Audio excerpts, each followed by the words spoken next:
Graça e paz, meus irmãos, amém? Amém. Glória a Deus porque você está aqui. Amém. A gente vai falar isso sempre, porque é glorioso estar reunido como família e principalmente família de Deus. Deus continue te abençoando. Hoje quem deveria estar aqui era a Ana Paula, mas a Ana Paula não passou bem esses dias, estava lá com problema de pressão, e daí ela me deu essa rica oportunidade. Era para dar para outra, acabou passando para mim. E eu fiquei triste demais. Tremendo.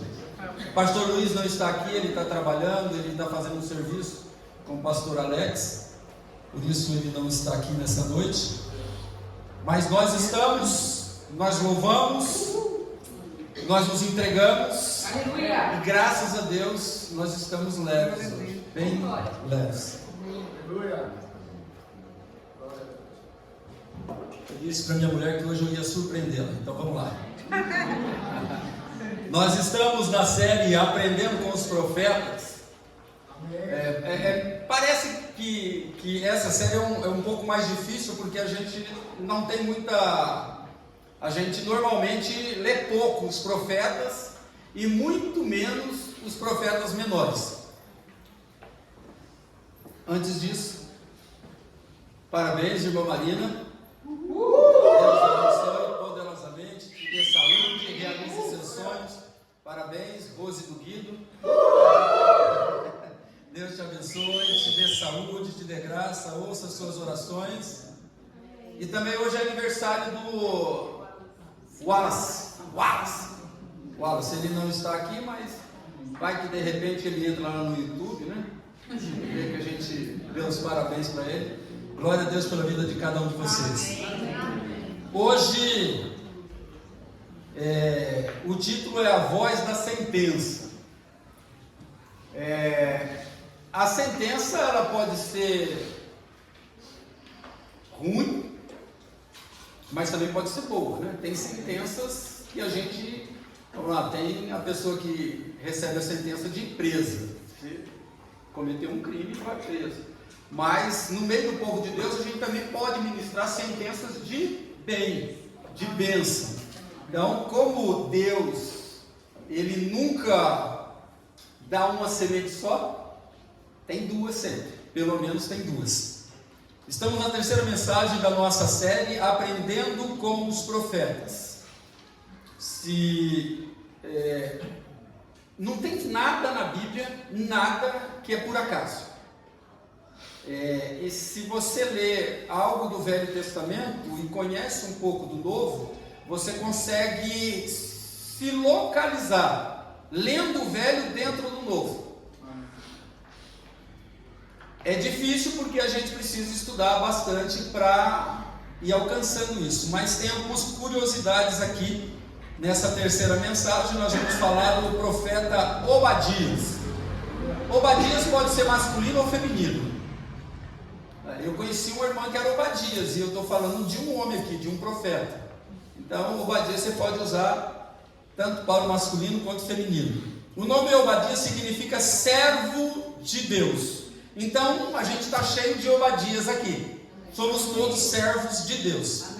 Acredita-se que seu livro foi escrito mais ou menos 607 a.C., depois que a Babilônia invadiu Jerusalém e destruiu tudo.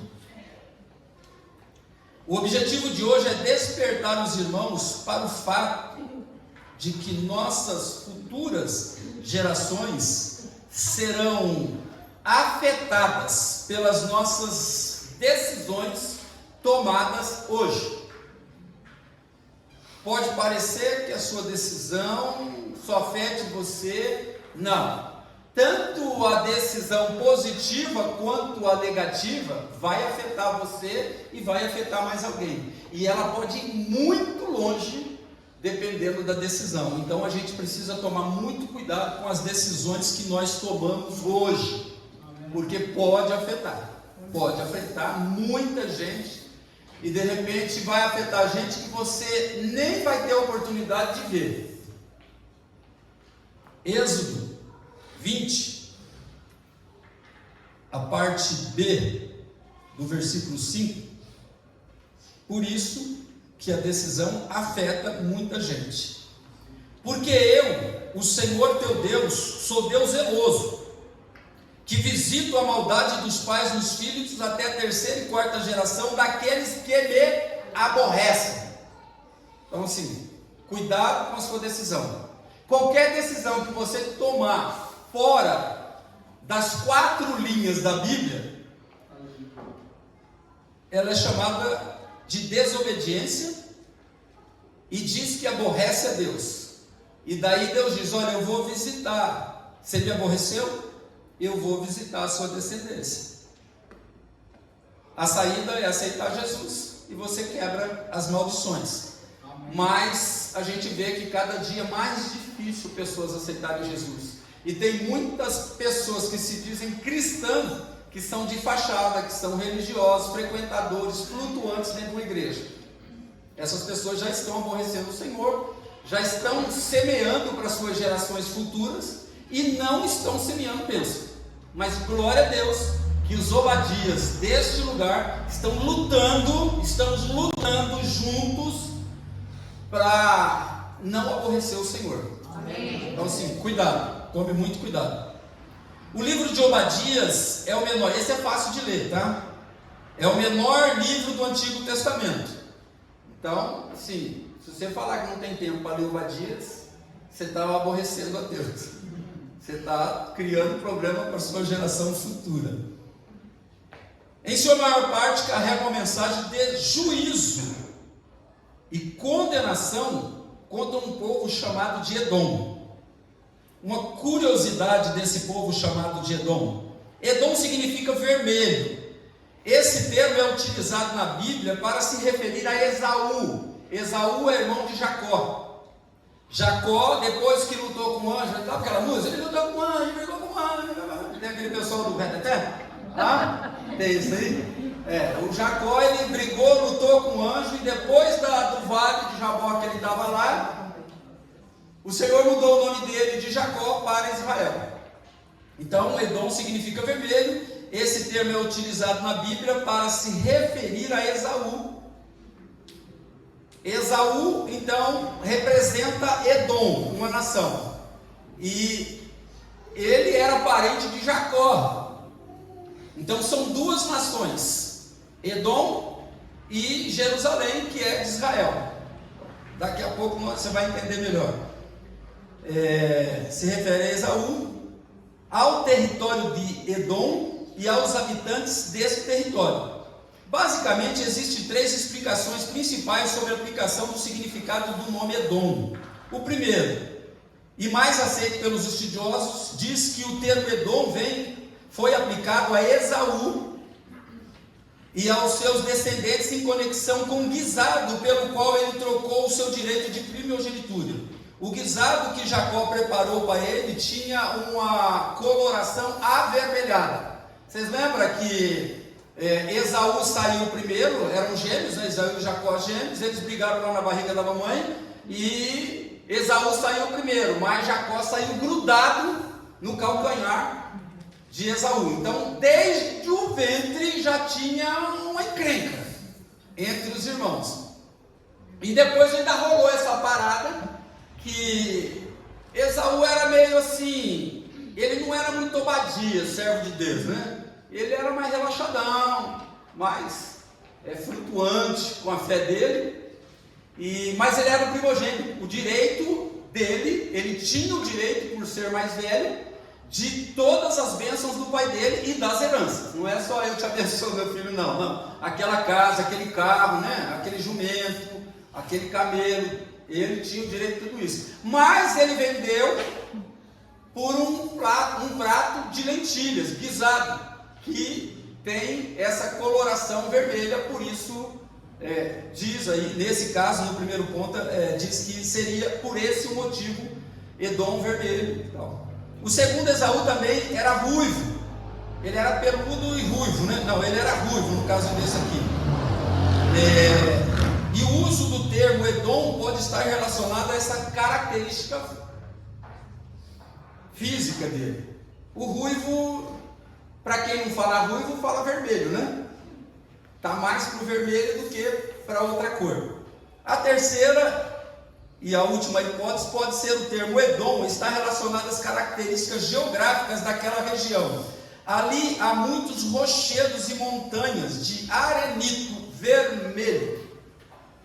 Então assim, você vê que nomes é que a gente não conhece o aramaico e o hebraico e nem o grego, mas todos os nomes têm um significado. E você já deve ter visto na rede social um rapazinho citando alguns nomes da genealogia ali em Mateus, e cada nome significava uma coisa, e quando você juntava os nomes, colocava o significado, dava uma frase. E toda a frase chega a Jesus, o Salvador, chega a uma bênção, chega a alguma coisa. Nós temos pouco conhecimento, temos dificuldade para ler a Bíblia, muito menos para querer estudar hebraico, aramaico ou grego. Mas tudo na Bíblia tem significado profético e espiritual, de que Deus está querendo se comunicar com a gente. Com os mais profundos, Ele se comunica de forma mais profunda. É quem procura estudar, procura pesquisar e acaba chegando numa situação. Por isso que eu coloquei essas três características. Ali havia muitos rochedos, montanhas, arenito. Se a última hipótese estiver correta, então a chance daquela terra ter sido chamada de Edom antes da descendência de Esaú, que provavelmente essa terra desse arenito já tinha lá antes do nascimento de Esaú, que depois vem a descendência dele chamada de Esaú, de Edom. Então assim, Deus, Ele escreve e Ele quer que a gente se debruce na palavra dele. Para quê? Para que a gente não tenha sentença de morte. E quando Deus, falando de Deus sobre morte, a maior preocupação de morte de Deus é a morte espiritual. Você pode morrer jovem, mas você tem Jesus? Para Deus está filé, está de boa. Ele não está muito preocupado com isso. Ele está preocupado com a tua salvação. E a prova de que ele está preocupado com a sua salvação, que ele entrou num acordo com o seu filho Jesus, para ele descer aqui, habitar entre nós, ser homem, ser humilhado, decidiu morrer na cruz, decidiu a hora exata de que ele ia dar o último suspiro. Ele ficou 3 dias não morto, nem de férias. Existem textos bíblicos que falam que ele foi às mais profundezas do inferno e foi lá e pegou a chave da morte e do abismo das mãos do Satanás durante esses 3 dias. E quando ressuscitou, como alguns pregadores dizem, que o diabo é tão medíocre que nem a chave da casa dele ele tem, porque Jesus tomou. Amém. Esse é o nosso Jesus, esse é o nosso Senhor. Por isso nós precisamos tomar muito cuidado, porque a sentença de juízo não é porque Deus quer te dar o juízo, Ele te dá as duas opções do mínimo. É você que toma decisões que fazem com que o seu juízo seja certeiro, de não subir, não morar na casa do pai. Então temos que tomar cuidados. Os edomitas eram filhos de Esaú, irmão de Jacó, e por isso parentes dos israelitas. Pensa bem, houve uma briga aqui, e nessa briga era familiar. Parece que ainda acontece hoje essas brigas familiares, não é incrível, né? Quando a gente se casa, a sogra da minha mulher é a melhor mulher do mundo, que é a minha mãe. A minha sogra é legal, mas a minha mãe é melhor. Então a sogra da minha mulher é melhor. Você já viu esse tipo de briguinha? Os tios, os parentes perturbando, querendo arrancar dinheiro. A gente comentou esses dias aí que a gente tratou um caso aí de um casal que o casal eles se casaram, tem 3 filhos do relacionamento dele, um do dela, e um dos filhos mais velho entrou numa presepada de dinheiro emprestado, já estava ameaçado de morte pelo agiota, e não pela primeira vez, e a família tendo que trabalhar para pagar a conta do abençoadinho. Família, filho maior de idade. Então assim, briga familiar sempre teve e sempre vai ter, só no céu que não vai ter. Mas a gente tem que se pôr da forma que Deus se põe, com misericórdia e com amor. Os edomitas eram filhos de Esaú, irmãos de Jacó, e por isso parentes dos israelitas. Mas auxiliaram os edomitas quando a Babilônia foi tomar e destruir Israel, Jerusalém. Os edomitas ajudaram. Olha, os edomitas é parente dos israelitas, parentes. E a Babilônia foi usada por Deus para trazer um juízo sobre Jerusalém. Mas só a Babilônia resolveu o problema de destruir Jerusalém. Mas os edomitas, os parentes dos israelitas, ajudaram a destruir com mais rapidez os parentes dele. Auxiliaram o inimigo para destruir o parente. Mas auxiliaram os babilônios na conquista de Jerusalém, roubando seus bens, perseguindo os fugitivos, dividindo despojos dos seus próprios parentes. Então assim, amado, não arruma problema de dizer, ai, meus parentes. Não, isso já é antigo. Você tem que orar e não deixar que isso atrapalhe de você viver a sua fé, porque senão a voz da sentença virá sobre você. E a desculpa é isso, ai, meu parente não deixou, minha sogra não prestava. Não, o meu tio que me desencaminhou. Eu me lembro, eu já contei para os irmãos, eu fumei maconha uma vez só. Mas eu também nem fumei porque eu não sabia direito. Mas eu estava indo no parque, na cidade onde eu morava, já tem 30 e tantos anos isso, e o meu tio falou que sobrinho macho meu tem que fumar maconha. Olha que tio do inferno. É, o irmão mais novo da minha mãe. E ele falou, opa, macho eu sou, então vamos fumar esse negócio aí, né? Daí ele falou, você põe na boca, não estou ensinando ninguém a fumar maconha não, pelo amor de Deus, irmão, porque às vezes os irmãos entendem negócio, você fala A, o irmão entende B. Puxei, quando eu abri o olho, o parque deu uma volta, eu soprei, botei uma bala na boca e nunca mais fumei maconha. Porque eu falei, esse negócio não é para mim não, mas parente é tenso, parente é complicado, às vezes eles dão uns conselhos que não é de Deus não, às vezes a presença do parente já é como diria o budista, é um karma. É tenso o negócio, traz mal sobre a vida da gente, mas isso já é antigo, tá? Então eu não consigo servir a Deus porque os meus parentes não deixam, eu não consigo servir a Deus porque meus filhos não deixam, eu não consigo servir a Deus porque meu marido, minha esposa não deixam. Não, para com isso. Vai vir uma sentença sobre a sua vida, como veio sobre Edom, pode vir sobre a sua vida, mas hoje nós estamos aqui falando dessa voz da sentença, mas existem dois lados da sentença. Nenhum de nós se alegra quando se vê decepcionado ou até mesmo traído por pessoas que fazem parte da nossa família, não é mesmo? Quando um parente da gente, você descobre que um parente seu está falando mal de você, comeu na sua casa, e depois, tipo sogra, né? Tem uma sogra de outro estado aí, né? E não é fácil não. Parente. A gente fica triste, né? Quando, o fulano veio aqui, comeu aqui, já emprestei dinheiro para o fulano, agora está falando mal de mim. A gente fica muito triste com esse tipo de coisa, mas são coisas que acontecem e a Bíblia já nos diz, vai acontecer. Então não fica botando obstáculo para me servir. Isso não é obstáculo para me servir. É uma experiência que você vai vencer na oração, na paciência, praticando a palavra de Deus. Então a gente precisa vencer isso. A Bíblia faz questão de mostrar que isso não apenas acontece nos nossos dias, mas já acontecia nos princípios das principais famílias bíblicas. Você vê, ninguém se isola disso. Exemplo, José. Os irmãos lembram de José do Egito? Ele tinha um montão de irmão que tinha ciúmes dele, porque ele era muito sonhador. O que os irmãos fizeram com ele? Os parentes dele, os irmãos fizeram com ele?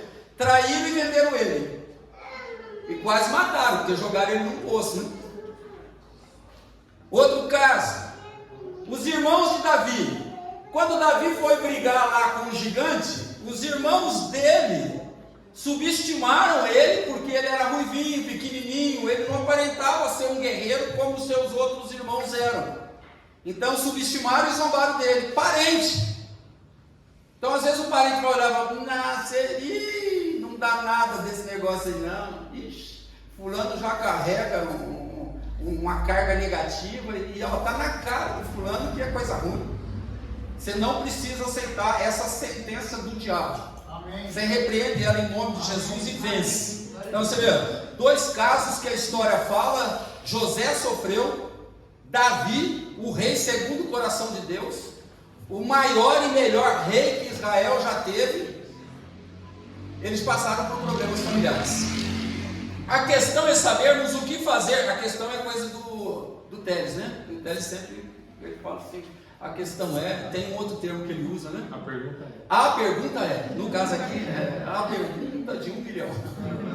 A questão é sabermos o que fazer diante desses acontecimentos, desses sofrimentos, dessas situações que às vezes nos pegam desprevenidos, porque o nosso parente, o nosso irmão da igreja, alguém que é muito próximo da gente, está disseminando mal contra a gente. Deus trata isso. Você só ora. Você fica triste, você tem problema, você tenta resolver, mas deixa que a voz da sentença da justiça vem do Senhor. Como podemos superar os conflitos familiares e alcançar a cura, a restauração das feridas causadas por estes relacionamentos? Foi o que aconteceu lá. Não era para Edom se meter nessa briga.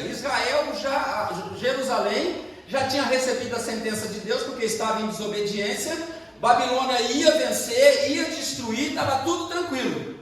Mas os parentes de Jerusalém, dos irmãos lá de Israel, vai lá ajudar o inimigo a tripudiar em cima do quase morto povo de Jerusalém, de Israel, quase. Para não recebermos a sentença do juízo em nossas vidas, nós precisamos tomar cuidado, meus irmãos. Porque algumas igrejas e o cristianismo hoje está muito voltado para o Deus de amor. Não existe um Deus só de amor. Existe Deus falso. E ainda é mentira esse amor desse Deus, porque na verdade esse Deus falso te leva para o inferno. Você acha que vai para o céu, mas ele está te levando para o inferno. Então nós precisamos tomar cuidado com essa sentença, porque você vai decidir a sua sentença. Deus te dá um caminho, o diabo te dá outro, mas quem anda no caminho é você. Quem decide o caminho, quem decide fazer a coisa, quem decidiu dar uma fumadinha na macumba. O diabo usou meu tio. Eu poderia ter dito, não precisava ser crente, porque todo mundo sabe que droga não presta, por isso que o nome é droga, que provém do inferno. Eu poderia, mesmo tendo 12, 13 anos, eu poderia ter dito, não, credo tio, que palhaçada que o senhor fez? Não, quem fumou o bagulho lá foi eu, não foi nem o diabo, nem foi Deus, fui eu. Então a culpa é minha, eu poderia ter dito não. Agora, para não recebermos a sentença do juízo em nossas vidas, decida não negociar o que Deus te entregou. Deus entregou algo para você, para cada um de nós. Nós somos potencializados pelo Espírito Santo para brilhar na escuridão. Nós, com pouco que você lê, com pouco que você participa ativamente de uma celebração e presta atenção, faz algum tipo de anotação, você está sendo empoderado para brilhar nas trevas, para fazer a diferença. E você não pode negociar como Judas negociou a traição de Jesus. Você não tem por que negociar a tua salvação. Mas às vezes a gente faz um negócio errado aí. A gente vende a nossa salvação, a gente pisoteia o nosso Senhor Jesus, a gente ridiculariza a nossa fé quando a gente toma alguma decisão errada. Gênesis 25, 34. Então Jacó serviu a Esaú pão com ensopado de lentilhas. Ele comeu e bebeu, levantou-se e se foi. Assim Esaú desprezou o seu direito de filho mais velho. Deus, ele saiu na frente. Não importa que o outro saiu grudado e eram gêmeos. Quem saiu na frente é o filho mais velho. Era, vamos lá, 30 segundos de diferença. Mas ele era o mais velho.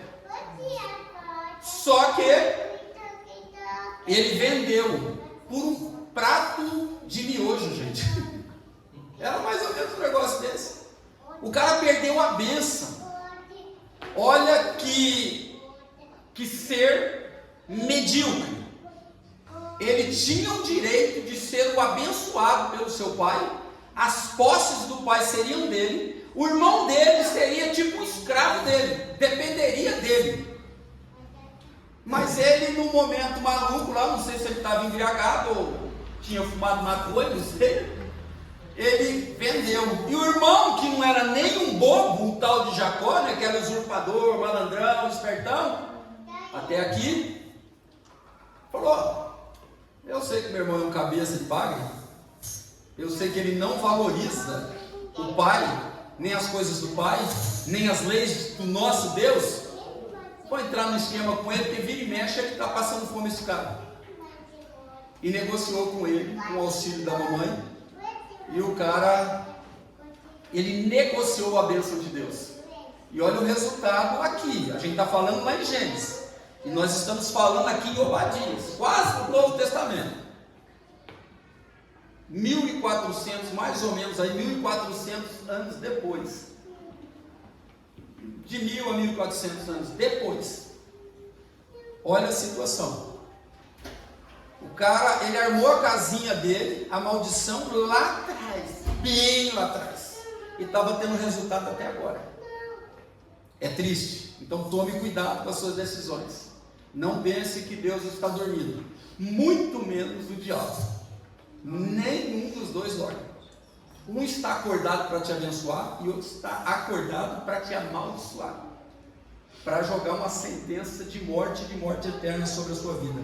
Não negocie de maneira nenhuma, como Esaú fez. Os edomitas são descendentes de Esaú e a rivalidade com os israelitas começou na invasão. Não começou na invasão. A invasão já era resultado de intriga familiar que se tinha. No texto acima foi a ocasião mais objetiva, que é essa aqui. Ali começou a desgraça, a sentença de destruição. Só porque o cara deu uma tiradinha: ó, eu vou trocar meu direito de filho mais velho de ser abençoado por esse prato de comida. Bobeira, gente, ninguém nem daria valor para isso. Mas quando Deus te chama, Ele não brinca.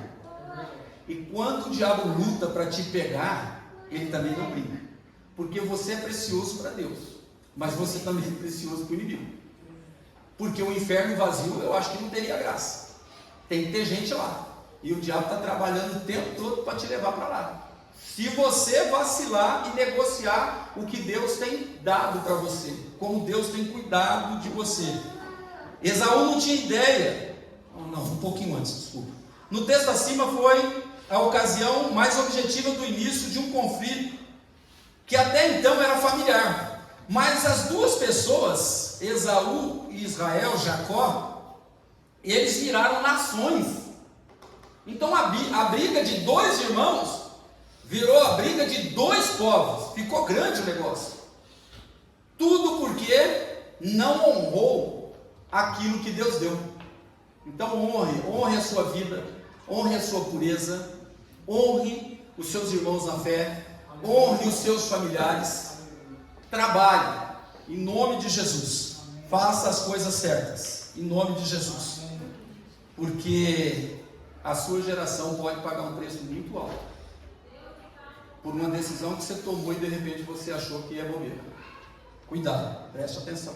Muitas pessoas hoje não conseguem entender que todas as nossas escolhas, até as que parecem não ter grandes consequências, produzem impacto no nosso futuro, no futuro das nossas famílias. Cuidado, cuidado, cuidado com as suas decisões. Não brinque de ser crente.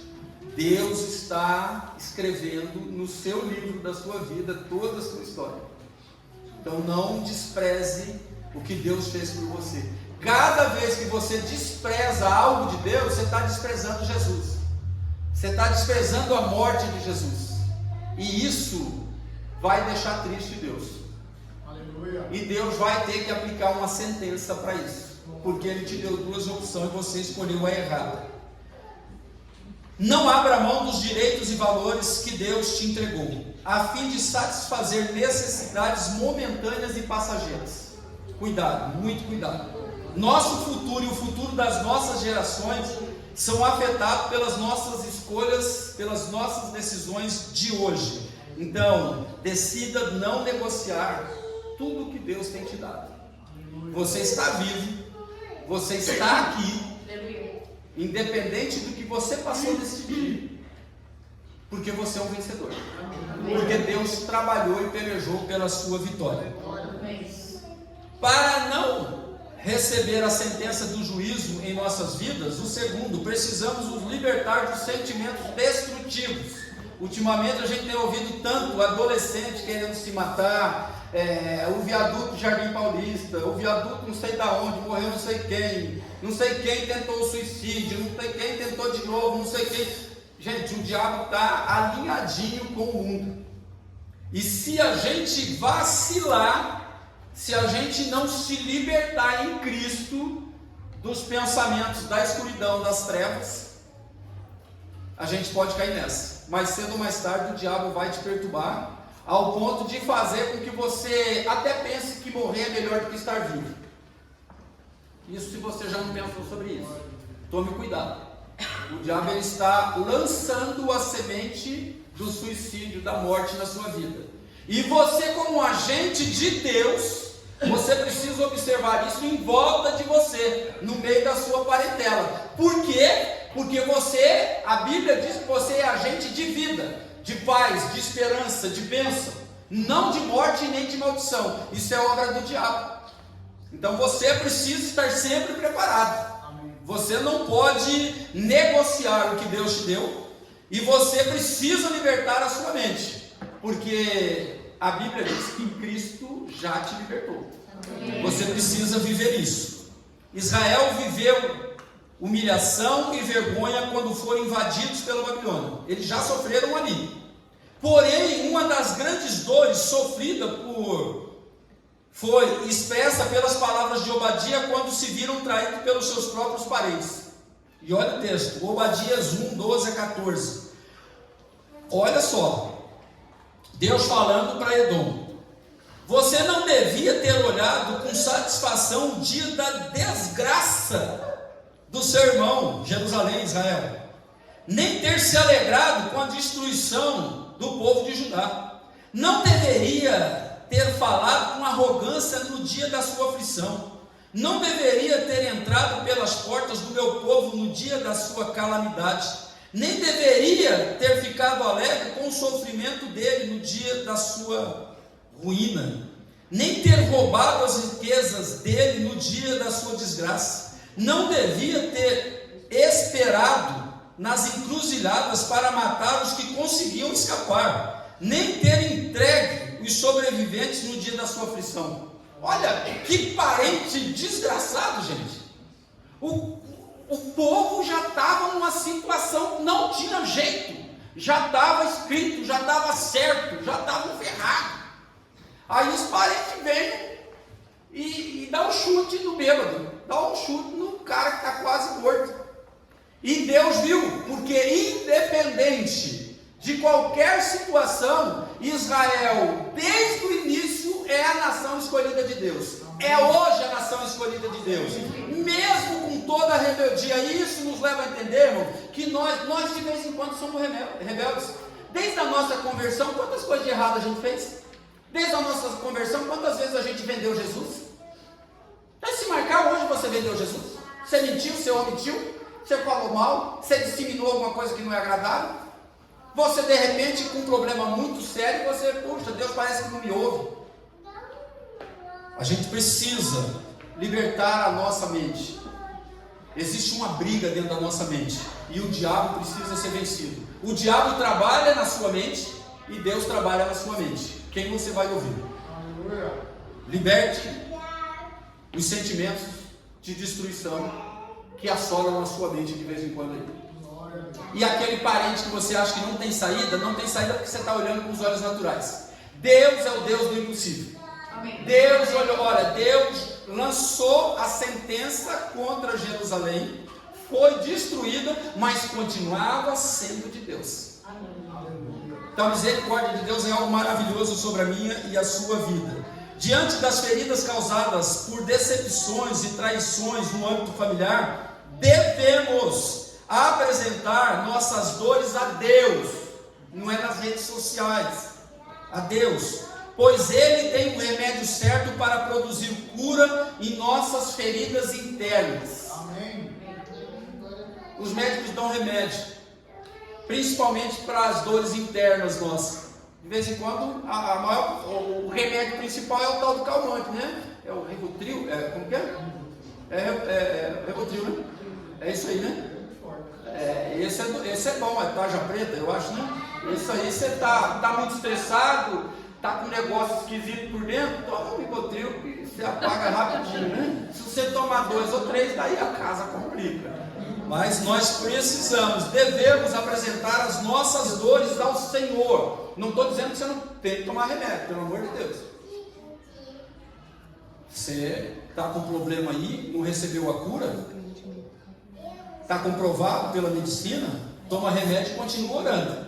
Toda vez que você tomar o remédio, fala: Jesus, eu vou tomar porque o Senhor não curou. Hoje eu, nos meus 5, 6 comprimidos lá, agora tem vitamina D, C, E, F, de A a Z tem vitamina para eu continuar fortinho. E eu apresento para Deus, eu falo: Senhor, está tudo aqui, enquanto o Senhor não curar, e eu preciso de um sinal para mim parar de tomar esses remédios, porque senão uma hora eu vou me, como diria o intoxicar, morro. Jesus me curou e eu estou intoxicado com 5 comprimidos. Tem que tomar cuidado, a gente tem que orar, sentir Deus, sentir a ação de Deus, porque Ele quer libertar os nossos sentimentos destrutivos. E às vezes nós temos para nós e divulgamos para as pessoas que estão em volta de nós. E nós não podemos disseminar a morte e a maldição, mas sim a vida, a bênção, a esperança, a renovação de sonhos. Depois devemos entender que a nossa luta não é contra pessoas. E por fim podemos descansar na confiança de que Deus está no controle da nossa história, fazendo com que, de alguma forma, tudo coopere para o nosso bem. Nós temos problemas. Aquela pessoa ruim, por isso você precisa observar, orar, ter misericórdia. Aquela pessoa ruim às vezes te lança uma palavra, aquela pessoa às vezes fala algo que não é verdade, aquela pessoa às vezes te lança até uma maldição. Nossa luta não são contra pessoas, é contra o mal.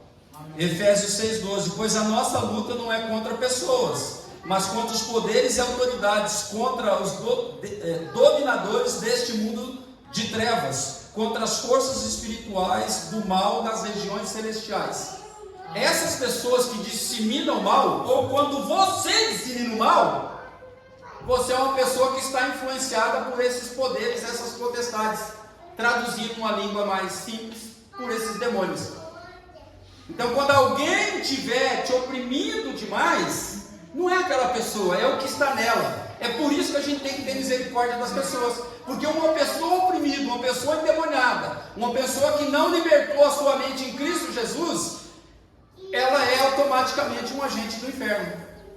Ela é um filho do diabo. E quando ela morrer, ela vai para o inferno, para a casa do pai dela. É por isso que a gente tem que lutar para evangelizar, nós temos que lutar para dar um bom testemunho, nós temos que lutar para ser diferente. Diferente como? Amando, tendo misericórdia, tendo paciência, sempre lançando palavras de bênção, nunca de maldição. Por mais que você queira lançar uma maldição, como pessoas espirituais obedientes ao nosso Pai, nós precisamos lançar palavras de bênção. Ele conhece o nosso coração. Ele sabe que a gente está se esforçando, que a gente queria mandar o fulano para o inferno, mas a gente tem que mandar ele para o céu. Deus sabe disso. O amor dele é maravilhoso. Efésios diz que a nossa luta é contra as trevas, não contra as pessoas. E Romanos 8, 28, a parte A: e sabemos que Deus faz todas as coisas cooperarem para o bem daqueles que o amam. Tudo que acontece na sua vida, se você tiver paz, paciência e crer que Deus está no controle, parece que não está, mas está. sua fé está sendo provada. Não deixa ela ser reprovada. Não deixa, porque o objetivo de Deus é abençoar, é cuidar, é transformar a desgraça em graça para aqueles que o amam. E como nós falamos, quem ama, obedece. Então, muito cuidado. Precisamos nos libertar dos sentimentos destrutivos. Aquele negócio, aquele parente meu não tem jeito. Isso é um sentimento destrutivo. O nosso Deus é Deus dos impossíveis. Então tem jeito. Ele faz o impossível. Você precisa interceder. Você precisa entrar nessa jogada aí. Liberte a sua mente. Tenha sua mente voltada para Cristo, para que você seja abençoado. E por último, para não recebermos a sentença do juízo em nossas vidas, confie na soberania de Deus. Deus é soberano. O diabo obedece a Deus. O diabo não faz nada sem o consentimento de Deus. Só que Deus não fica lá, pode pegar o Gui. Não. O Gui, ele recebeu o livre-arbítrio. Aí vem as decisões que precisam ser tomadas, os caminhos que precisam ser escolhidos. E como nós falamos, nunca existe um caminho só, existe sempre um caminho bom e um caminho ruim. Escolher o caminho ruim, vai dar ruim, vai dar problema. Então, você e eu escolhemos errado, mas vamos voltar atrás, vamos pedir perdão. Senhor, vacilei mais uma vez, tem misericórdia, eu vou levantar onde eu caí e me ajuda que nós vamos vencer. Deus é soberano. E a misericórdia dele é a causa de nós não sermos consumidos. A misericórdia dele nós não conseguimos entender. O amor dele nós não conseguimos entender. Confie na soberania de Deus. Obadias 1:21. Os vencedores subirão ao monte de Sião para governar a montanha de Esaú. E o reino será do Senhor. Aí já entra a escatologia, entra um monte de coisa. O reino da sua vida precisa ser governado. Amém. O seu ser precisa ser governado pelo nosso Deus, o nosso maravilhoso Deus. Amém. Que não quer de maneira nenhuma te dar uma sentença ruim. Ele quer te abençoar sempre. O texto de Obadias termina dizendo que o reino será do Senhor. E não só isso, mas também que Esaú, os edomitas, perderiam o que eles mais ostentavam, as montanhas. Por que as montanhas? Os edomitas tinham uma localização privilegiada. Habitavam nas fendas das rochas sobre as altas montanhas. Achavam-se intocáveis e indestrutíveis. Mas do soberano não se zomba. Provérbios diz assim: a soberba procede à ruína, e a altivez de espírito à queda. Nós precisamos ser humildes. Se você for humilhado, o Senhor te exalta. Não tente fazer justiça, porque daí você vai entrar no esquema aqui da altivez, da soberba. Não, nossa, estão me humilhando. Coloque isso diante de Deus, porque a sentença virá dele. E quando a sentença vem dele, no seu caso, que colocando a mão dele, a sentença é de bênção. E quem está te maltratando, te denegrindo, apontando com você, ai que pena, tadinho, vai passar pelas unhas de fogo do tal de Satanás. E quando ele der uma arranhadinha, dói, queima, é tenso. Só Jesus para ter misericórdia. Edom nos ensina hoje que não importa o quão alto chegamos, Deus sempre está no lugar mais alto. Então, seja qual for a sua situação, não aparenta ter solução nenhuma. Deus está dizendo que Ele está num lugar tremendamente mais alto sempre. Amém. E Ele está te vendo. E se você o amar, e se você o obedecer, se você não negociar as bênçãos que Ele te deu, se você abrir a sua mente para o Senhor, se você confiar no soberano poder dEle, você vai ser vencedor. Ele vai te exaltar. E ai daqueles que estão zombando de você. Deus vai tratar com eles. Que nosso coração não seja morada para a soberba e para a vaidade, mas que estejamos sempre humildemente convictos que o reino é do Senhor, assim como tudo que temos, somos ou um dia seremos, dependem da nossa total entrega e confiança ao Senhor Jesus.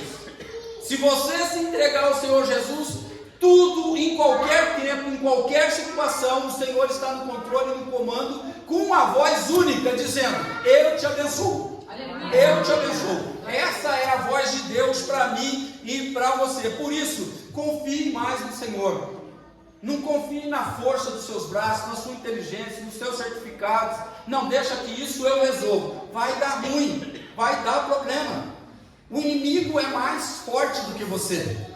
Agora, quando você se entrega para o Senhor, o negócio é tão legal aí, ó, o inimigo falando, em forma de passarinho.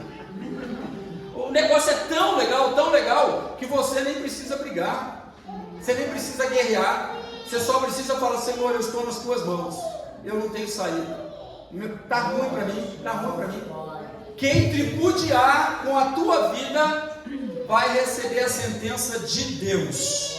Então confie no soberano Deus, na soberania do nosso Deus. O texto de Obadias apresenta duas sentenças diferentes. Para os filhos de Edom, a destruição, Obadias 1, 18b. A descendência de Esaú, que é Edom, será a palha. Eles a incendiarão e a consumirão. Não haverá sobreviventes da descendência de Esaú, declara o meu e o seu Senhor. Então, essa sentença é para quem pisa e tripudia da nossa fé, do nosso amor, do nosso cuidado, das nossas vidas, da nossa fé. O fim deles, eles vão virar palha e vão pegar fogo e vão ser consumidos, e não haverá nem descendência dessas pessoas.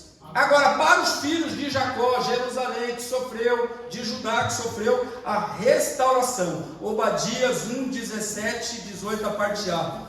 Mas no monte de Sião entrarão os que escaparam. Ele será santo e a descendência de Jacó possuirá a sua herança. A descendência de Jacó será como um fogo, e a de José uma chama. De um lado a destruição virá chama, do outro lado os amados de Deus, mesmo vacilando, mas voltando aonde caíram e pedindo misericórdia de Deus, Deus fala: ó, eles vão ser destruídos com palha, vocês serão o fogo que destruirão eles. Deus sempre está trabalhando ao nosso favor. A grande diferença para ambas as sentenças foram as decisões tomadas mediante as escolhas de Esaú, Edom e de Jacó. Esaú trocou algo de muito valor, o seu direito de primogenitura, por algo de pouco preço, um prato de lentilha. Começou lá, decisão errada lá, e deu problema aqui. 1.400 anos depois, pensa bem, como é difícil. Quais valores têm norteado as suas escolhas hoje? Você é um abençoador ou um amaldiçoador? Você sabe. Cuidado. Está tudo sendo filmado. No caso aqui, a gente normalmente fala que é escrito no livro da sua vida. Deus está vendo tudo. Então, cuidado. O que está norteando as suas decisões hoje? É a Bíblia, a palavra de Deus, ou não? Vamos orar, meus amados, para que todas as sentenças de maldição geradas por nós ou pelos nossos antepassados sejam quebradas, e para que cada um de nós se torne um canal dos céus, produzindo novas sentenças de bênção para os nossos filhos, a geração dos nossos filhos, dos nossos netos, dos nossos irmãos, para a igreja do Senhor Jesus Cristo. Então, em nome de Jesus, decida não negociar o que Deus nos entregou. Precisamos libertar os nossos sentimentos destrutivos. Nós não podemos viver disso. De nós só sai coisa boa. Se espremer a gente, só sai vida, bênção, esperança, renovação de sonhos.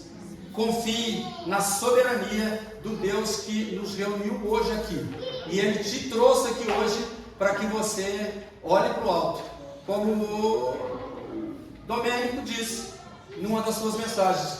Não é com o nariz empinado, mas com a cabeça erguida, para glorificar a Deus. E Deus é a nossa justiça. Que a sua sentença nesta noite, se você fez algo de errado, é como se fosse no dia da ceia aqui. Nós vamos orar. E você precisa: Senhor, vacilei, tem misericórdia de mim, me permita recomeçar. Você pode ter certeza que a misericórdia dele é muito maior do que a minha. Eu ia te dar uma disciplina. Ele ainda vai falar: não, vai em paz e não peques mais. E eu, como servo do Senhor, e você, como servo do Senhor, vá e não faça mais isso. Nós somos o povo de Deus. Os nossos lábios são para abençoar e não para amaldiçoar. E se alguém está tripudiando com você, Deus, Ele vai dar a sentença certa na hora certa. Confie nisso. Pai, nós te louvamos, ó Deus, por esse tempo maravilhoso da Tua presença. Glória ao Teu nome, Senhor, por cada amado presente aqui hoje. Todos viemos aqui para recebermos uma palavra de bênção, uma palavra de conscientização com relação às decisões erradas, e uma palavra de misericórdia nos orientando que nós podemos clamar pelo seu perdão, clamar pela sua misericórdia, corrigirmos as nossas vidas junto dos nossos irmãos, clamando por perdão, por misericórdia.